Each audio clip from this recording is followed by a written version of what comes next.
Tweet share 01 LinkedIn 0 email. Brexit is like one of those rowdy playground games played by disturbed children to conceal how disturbed they are, especially from themselves. Psychiatrists call this displacement activity.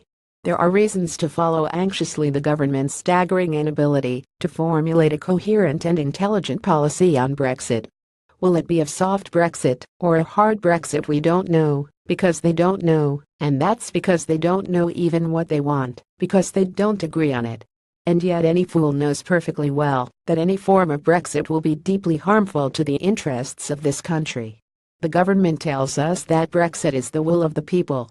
Conservatives above all should be ashamed of parroting a slogan first coined by Robespierre as he swung ultra-left to justify the repressive slaughter of the terror. We do not need to debate now whether it was technically legal and politically wise to hold a referendum to decide Britain's EU membership. It seems to me clear that it was neither. Nor do we need now to argue whether the narrow Leave majority was enough to take that decision equally clearly. It was not. But that was then. For better or for worse, and it will of course be worse, the government is fixed on Brexit. The question today is whether a sufficient majority of the British people is aware, in any meaningful sense, of the consequences of Brexit and now wants those consequences.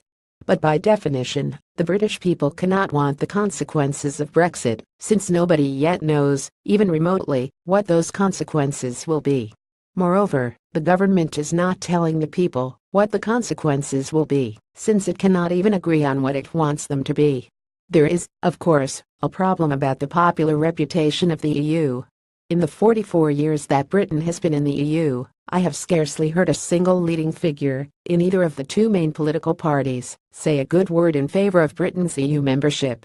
And yet in all that time, spanning 2 generations, the marginal unpopularity of the EU has not led either party to attempt a meaningful Leave campaign, not, that is, until David Cameron thought up the referendum as a clever little wheeze to save the unity of the Tory party.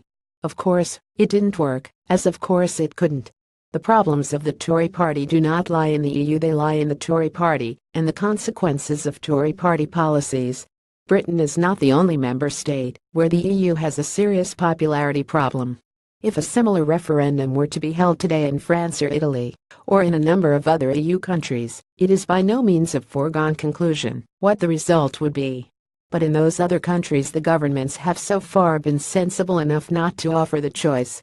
It is only in Britain that the governing party has been so reckless over its economic and other failures as to gamble the country's entire future on a playground form of displacement activity. Ian Davidson is a journalist and author of The French Revolution from Enlightenment to Tyranny. Tweet share 01 LinkedIn 0 email edited by Hugo Dixon.